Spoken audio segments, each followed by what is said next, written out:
நண்பர்களுக்கு வணக்கம். கொஞ்சம் அரசியல் பேசணும் இன்னைக்கு. வேற ஒன்றும் இல்லைங்க. பாட்டாளி மக்கள் கட்சியோட தலைவர் அவர்கள் ஒரு புத்தகம் வெளியிட்டார் இல்லையா அன்னைக்கு.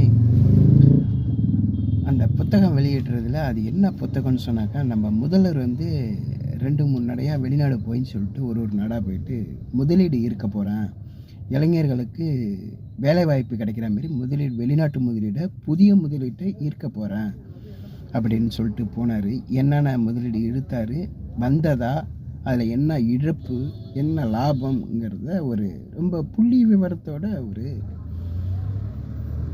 புத்தகத்தை வெளியிட்டிருக்காரு. உடனே எனக்கு ஒன்றே அரசியல் சாயம் பூசிடாதீங்க, நான் இதை பதிவிடணுங்கிறதுக்காக தான் பதிவிடுறேன். அதுக்கு அவர் வச்ச குற்றச்சாட்டுக்கு சரியான பதில் வரல.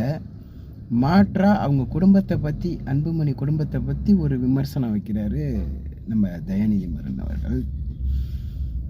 அது சரியா? அது சரியான பதிலா? அது அணுகுமுறை சரியா? இந்தமாரி நேரத்தில் ஒரு கேள்வி கேட்குற ஒரு கட்சியாக இருந்தாலும் சரி, தலைவராக இருந்தாலும் சரி, அவருக்கு நம்ம சப்போர்ட் பண்ணணுங்கிற ஒரு காரணத்துக்காக தான் இந்த வீடியோ போடுறேன். நான் முதல்வர் 2 முன்னடையாக வெளிநாடு போனார், உண்மைதான், எல்லாருக்கும் தெரியும்.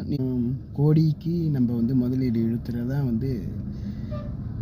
தமிழக இளைஞர்களுக்கும் வேலை கிடைக்கிற மாரி நிறையா கம்பெனி வர போகிறதாகவும் நிறையா விளம்பரம் பண்ணினாங்க. சரி, அன்புமணி அவர்கள் சொல்கிற ஒரே கருத்து, எந்த ஒரு முதலீடும் வரல, இதுவரை எந்த கம்பெனியும் ஸ்டார்ட் பண்ணல, எந்த ஒரு இளைஞனுக்கும் வேலை கிடைக்கலங்கிற குற்றச்சாட்டை அவர் வச்சிருக்காரு. தயாநிதி மாறன் அவர்கள் சொல்கிற பதில், ஃபஸ்ட்டு உங்கள் குடும்பத்தை பாருங்கள், அதுக்கப்புறம் நாட்டு நிலவரத்தை பற்றி நீங்கள் பேசலாம் அப்படின்னு சொல்ல வர்றார். அது பதிலா?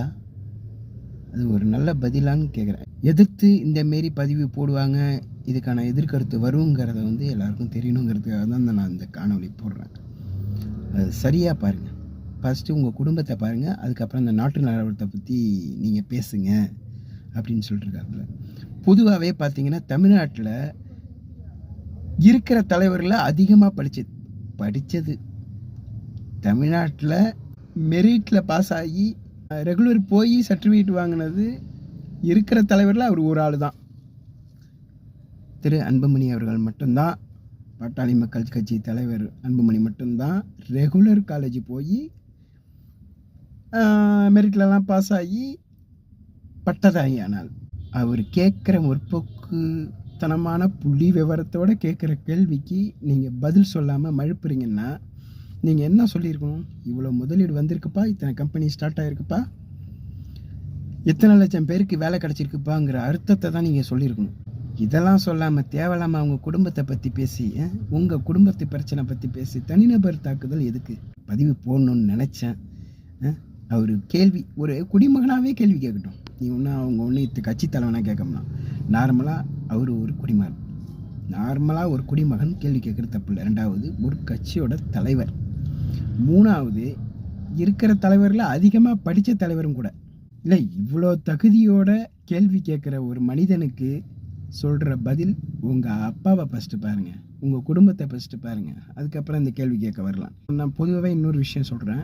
தமிழகத்தில் கேள்வி கேட்குற கட்சியாக இருந்தாலும் சரி, கேள்வி கேட்குற கட்சி தலைவராக இருந்தாலும் சரி, அதோட ஆரோக்கியமும் வலுவும் குறையிறது நம்ம தமிழ்நாட்டுக்கு நல்லதல்ல.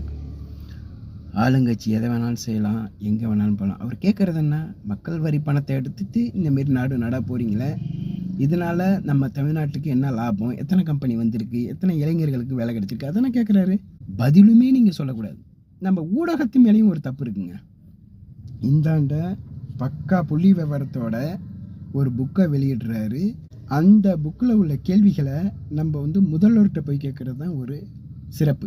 அதே பேட்டியில் இதேமாரியே அன்புமணி ஒரு புக்கு வெளியிட்டிருக்காரு. நீங்கள் வெளிநாடு போனீங்களே, என்னென்ன முதலீடு வந்திருக்கு, எத்தனை லட்சம் இளைஞர்களுக்கு வேலை கிடச்சிருக்கு அப்படின்னு சொல்லிட்டு நம்ம ஊடகமும் போய் முதல்வரை தான் கேள்வி கேட்டிருக்கணும். பொதுவாகவே ஊடகத்தில் உள்ளவங்க ஒன்று புரிஞ்சுக்கிங்க, அரசியல் தலைவர்கள், எதிர்கட்சி அரசியல் தலைவர்கள் செய்கிறதுல பாதியை ஊடகங்கள் செய்யணும்.